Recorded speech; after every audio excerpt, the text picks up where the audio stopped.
What's good with y'all? It's your boy ULT Huncho, and I'm back with part 2 on what went wrong with Dragon Ball Super. Now, last video I touched up on what went wrong with Super Saiyan God, and now we'll talk about its evolution. From the name to the way it was introduced, one of the biggest misuses was the timing of its introduction, giving us a new form 1 year after you just brought the series back and gave us this whole new awesome transformation, a whole new world to explore. That was a whole L.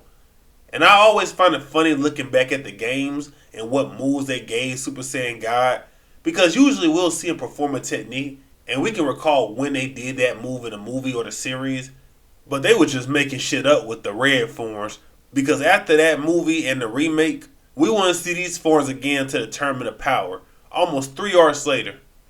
There was literally nothing to grab from that shit. But now we move on to the real problem. Vegeta, everyone's favorite hard-working prince. So hard-working that they gassed him up for being able to go Super Saiyan Blue without the ritual. But to this day, they never explain how he did it. Another sign that this series wasn't fully fleshed out before they started full production. The time frame in between each movie to the series was 1 year. The movie came out in 2013, Battle of Gods, and the series started in 2015. That's not good. The lore is already getting messed up before we even take off for real. This is going to set a bad precedent for the series, because it's saying whatever new big bad comes, we would just throw a transformation at it instead of working on the forms we already have. And that right there was a problem a lot of people already had with this series. The powers don't feel earned, the stakes aren't there anymore, and a lot of things fell apart after Super Saiyan 3 and the Buu arc.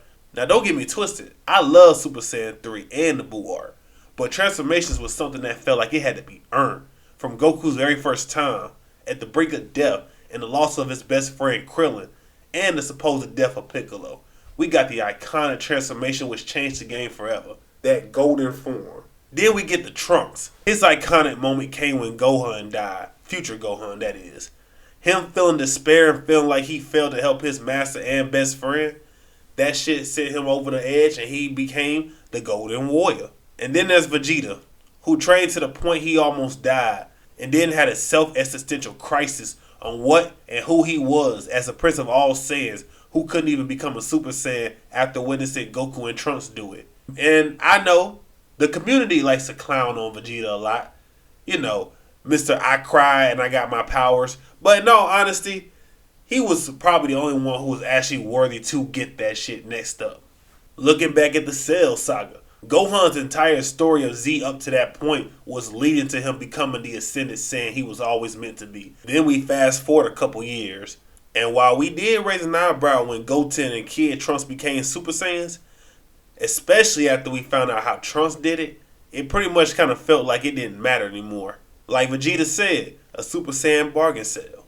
Then we got our boy Goku, who we kind of let slide because we knew he was training in Otherworld with the GOATs and the best of the best fighters. We knew he was out there. We knew he never stopped training for real. And honestly, it was showing us that he was still getting stronger and still been the GOAT that we knew him as. And then comes this nigga. Like him or hate him, Gotenks was a character that completely broke the meaning behind transformations and damn near turned the show back into a gag series. I mean, bro, look at the way these niggas was fighting. Look at the way he had to go up against Kid Buu. And then we'll just ignore Gohan's final or ultimate form. Him unlocking his true potential for the umpteenth time. Technically, Beast shouldn't even exist since Ultimate was supposed to be all of his latent potential and all he ever would have. So now we get back to Dragon Ball Super, which we believe was going to be a return to form, with new powers to explore and understand, a whole new boss, a whole new world, guys. Man, this whole universe thing, man, these transformations was going to mean something, man. Nah.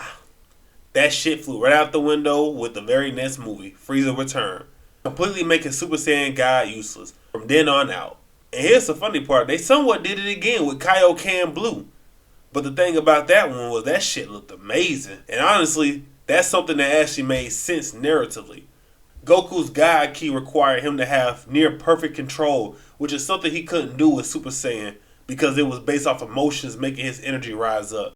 If he used Kaioken in that form, bad things will happen, like blowing himself up. He told us himself.